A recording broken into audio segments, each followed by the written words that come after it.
Halo sob, kembali lagi di RTD Channel. Salam rileks, tenang, damai, rahayu sagung dumadi.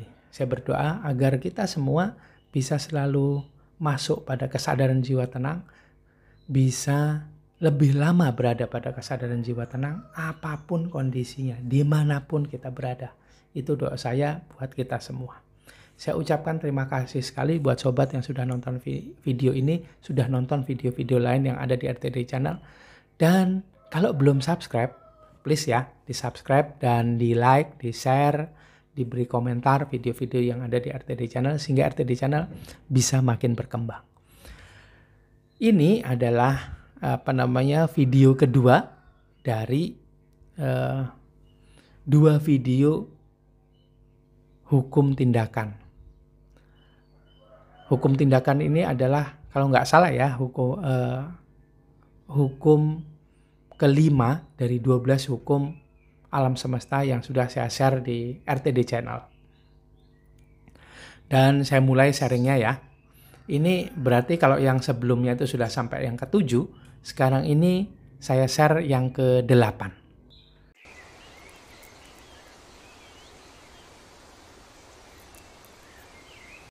Poin ke-8 dari hukum tindakan. Hukum sebab akibat, maaf sob. Mari kita buat katalisator. Apa sih katalisator ini? Katalisator adalah sebuah zat tambahan yang ditambahkan pada sebuah reaksi dengan maksud memperbesar kecepatan reaksi. Untuk menciptakan lebih banyak kedamaian, kita perlu menciptakan katalis untuk bisa menjadi damai. Apa itu? Kalau saya sih latihan relaksasi energi ya, latihan untuk bisa masuk pada kesadaran jiwa tenang sehingga saya bisa lebih mengamati diri saya ini sendiri. Apa yang terjadi pada pikiran saya, apa yang terjadi dengan perasaan, apa yang terjadi juga dengan lapisan-lapisan jiwa. Kemudian jika ada sesuatu yang rasanya harus ditambahkan, harus diperbaiki, maka bisa cepat saya tambahkan atau saya perbaiki. Nah, ini adalah sebuah katalisator. Kalau ingin kedamaian, amati dulu, harmoniskan. Biasanya akan jadi lebih cepat damai. Jika sobat dalam bidang marketing, itu berarti mengangkat telepon atau membuka pesan WA, kemudian WA menjangkau prospektur. Orang-orang yang kira-kira bisa diprospek supaya mau membeli produk kita. Jika sobat seorang calon penulis, itu berarti meluangkan waktu untuk latihan menulis. Jika sobat sedang mencari inspirasi, itu berarti pergi ke dalam diri untuk mencarinya. Nah, saya membiasakan diri begitu tuh. Cari inspirasi, ya sudah masuk ke dalam diri, diam sendirian, kemudian mengamati apa yang terjadi dengan diri saya. Nanti dari proses itu biasanya muncul inspirasi apa yang seharusnya saya lakukan, apa yang seharusnya saya share dari RTD Channel ini gitu. Ciptakan katalis untuk membuat perubahan dalam hidup kita sob. Jika kita ingin memiliki hidup yang damai, maka tentunya kita tahu bahwa kedamaian bermula dari dalam diri kita sendiri kan. Kita harmoniskan dulu, tapi sebelum harmonis juga harus tahu apa yang terjadi, apa yang mau diharmoniskan. Maka kita akan belajar caranya untuk bisa masuk ke dalam diri. Kita akan berusaha untuk berlatih agar bisa memiliki kesadaran yang lebih baik. Kita akan belajar bagaimana cara mengenali diri. Kita akan belajar bagaimana cara mengamati diri yang lebih baik. Kita akan berusaha untuk membuat kebiasaan yang lebih baik. Bisakah kita pergi tidur lebih awal misalnya? Sehingga bangunnya lebih awal untuk bisa tafakur atau meditasi atau sholat malam atau doa malam, ibadah malam, kontemplasi di jam yang tepat, nggak random misalnya. Itu banyak sekali ini ya loh sob. Implikasinya, banyak sekali efeknya kalau kita bisa lakukan itu konsisten di waktu yang tepat juga. Kemudian bagaimana kita membentuk rutinitas pagi untuk memulai hari. Ini penting sekali juga. Bangun tanpa menunda-nunda. Belajar pola bernafas yang lebih baik agar kita lebih mudah mengamati diri. Belajar relaksasi energi agar bisa lebih rileks dan santai, kemudian bisa lebih tenang pada setiap kondisi. Sama seperti doa saya tadi di awal. Mari kita temukan cara untuk membuat perubahan positif dalam hidup kita. Apapun artinya bagi sobat ya. Sehingga sobat merasa pantas mendapatkan efek positif yang masuk ke zona ketenangan dan kedamaian. Nah, poin ke-9 dari hukum sebab akibat, keyakinan kita terhadap diri kita sendiri. Sudah pernah sobat cek seperti apa sih keyakinan sobat terhadap dirinya sendiri? Kadang-kadang logika ini jadi ngamuk kalau keyakinannya mau dicek. Kenapa begitu? Karena sebetulnya dia kurang yakin dengan dirinya sendiri. Terlalu banyak yang dipikirkan, diproses gitu. Itu diri saya, sobat, saya yakin gak gitu.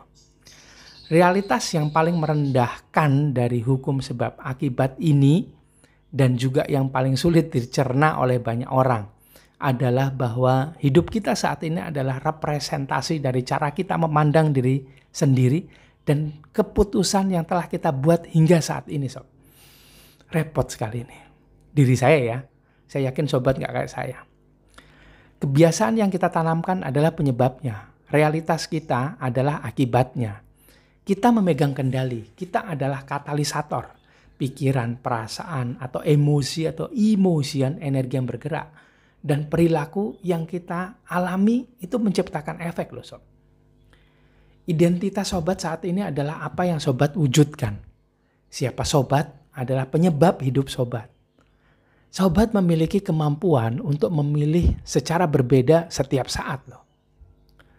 Hukumnya adalah ini tadi sob. Tidak ada yang benar atau salah, adil atau nggak adil. Kita hanya mencipta dan kehidupan yang kita miliki ada representasi dari ciptaan ini. Inti dari semua hukum ini adalah ekspektasi kita, keyakinan kita tentang diri kita sendiri. Banyak orang yang bilang, kok kita bisa mencipta? Yang mencipta itu Tuhan.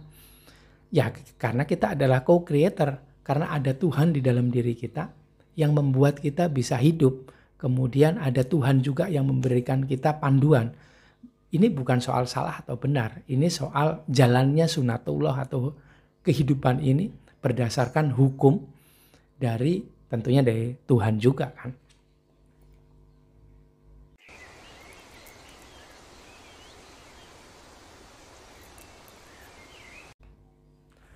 Sekarang poin ke-10 dari hukum sebab akibat.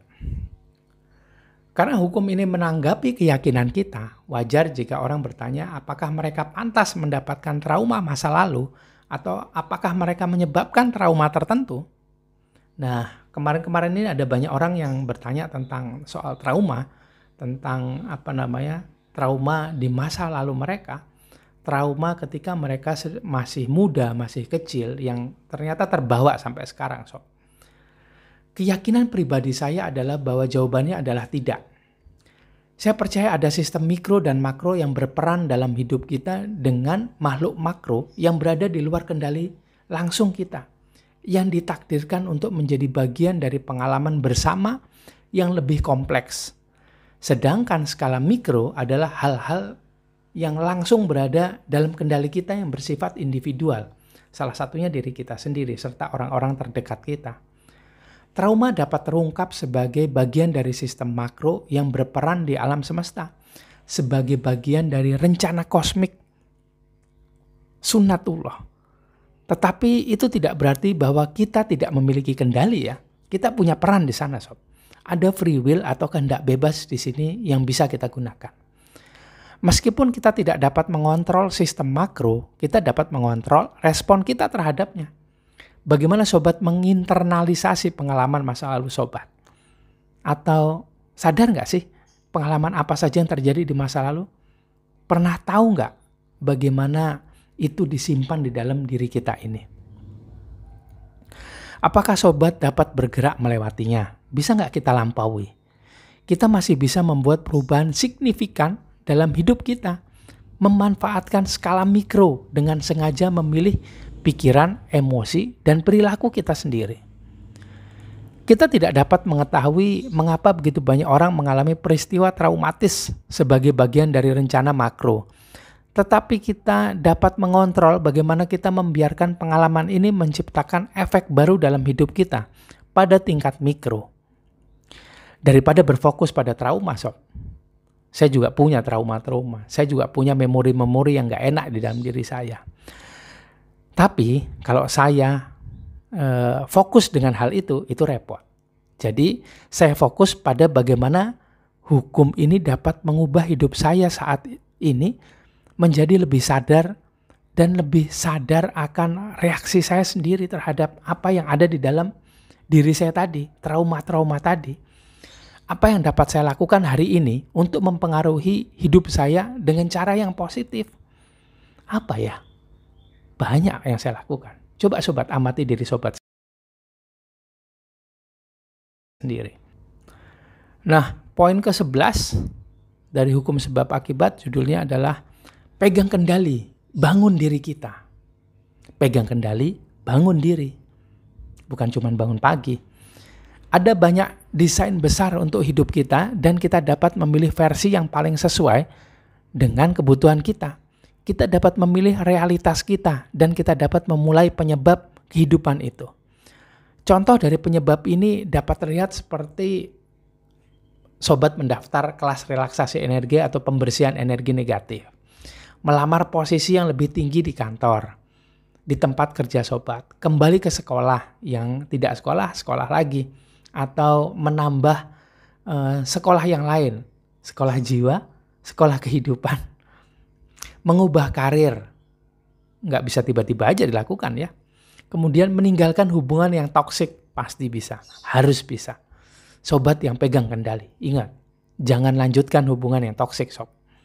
Kemudian memutuskan untuk traveling keluar kota atau memutuskan untuk traveling ke dalam diri, masuk untuk melihat ada apa saja sih di dalam diri kita sendiri ini.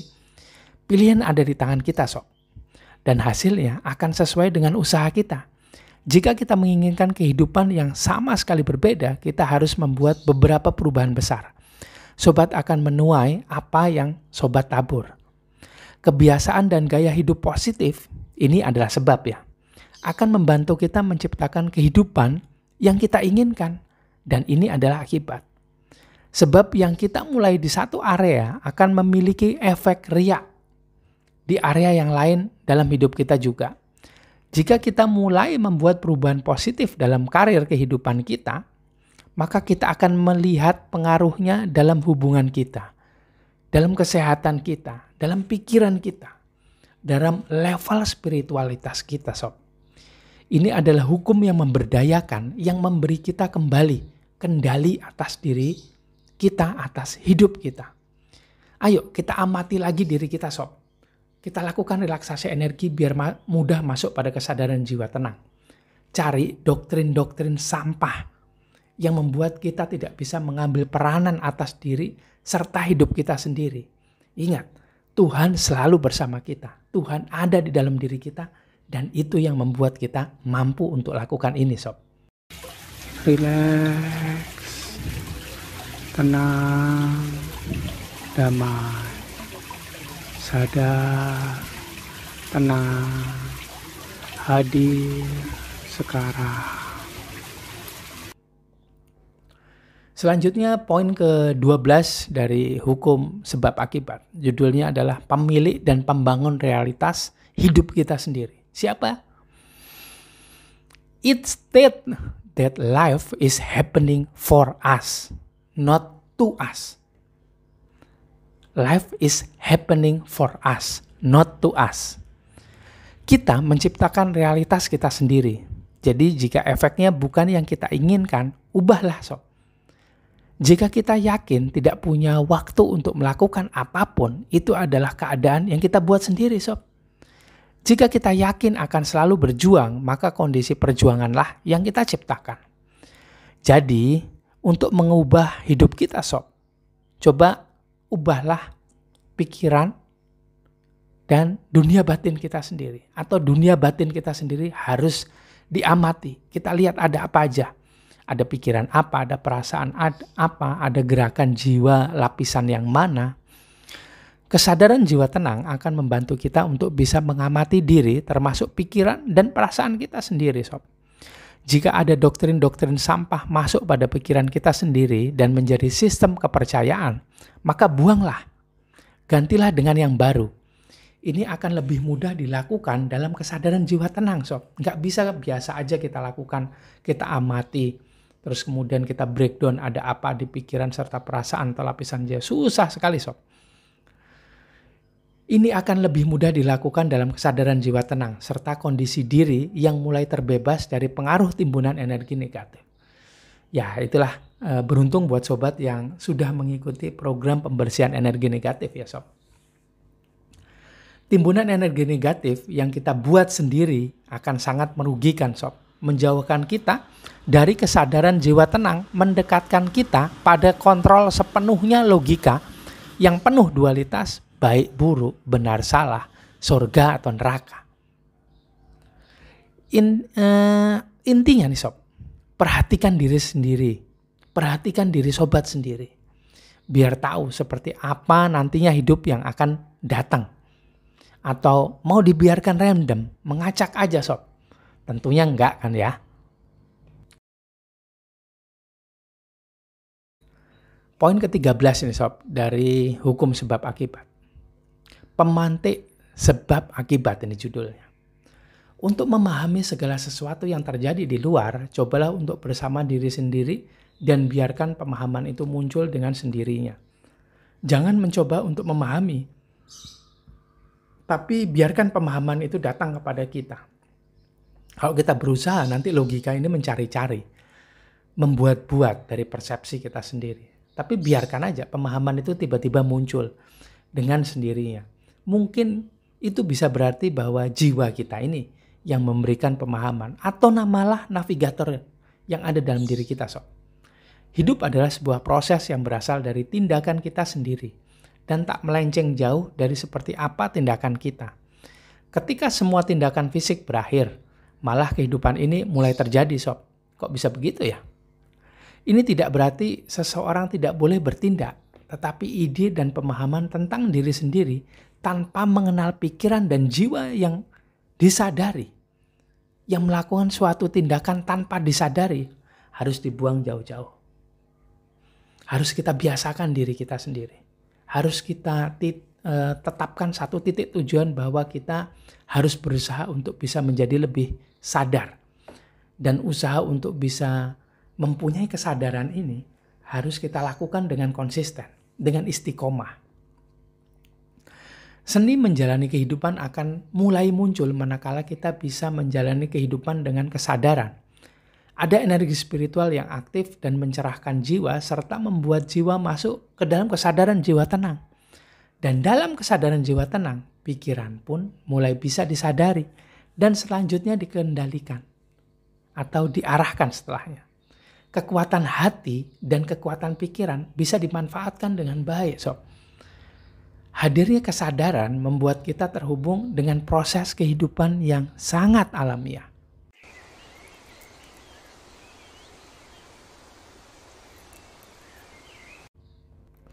Poin ke-14 atau poin terakhir dari hukum sebab akibat. Judulnya adalah ribet tapi tahu sebab masalah. Kenapa jadi ribet? Mereka yang mulai bisa mengamati dirinya sendiri tentunya sering bilang, sekarang ini kok semuanya jadi ribet ya? Kok pikirannya sekarang jadi begini begitu ya? Perasaannya jadi makin galau. Saya bilang, ya bagus lah. Bagus banget. Nah kok bagus? Itu sebuah tanda kita mulai bisa masuk ke dalam kondisi tenang. Sebab dalam kondisi tenanglah kita baru bisa mengamati dengan dan mengambil jarak dari pikiran serta perasaan. Di mana sebelumnya ya, nggak begitu ribet dalam pengamatan sih. Tapi kita nggak pernah sadar kalau sedang dikendalikan, dikuasai oleh pikiran serta perasaan. Dibawa ke sana sini, random, acak, tanpa kita sadari. Dulu rame di luar sana, sob. Sepi di dalam. Tapi sekarang, di luar itu sepi. Yang rame itu di dalam sini, ganti ramenya. Nah, inilah yang sebetulnya harus kita lakukan. Yang awalnya itu rame di luar sana, fokusnya kita ke sana, akhirnya sekarang kita fokuskan mengamati diri sendiri.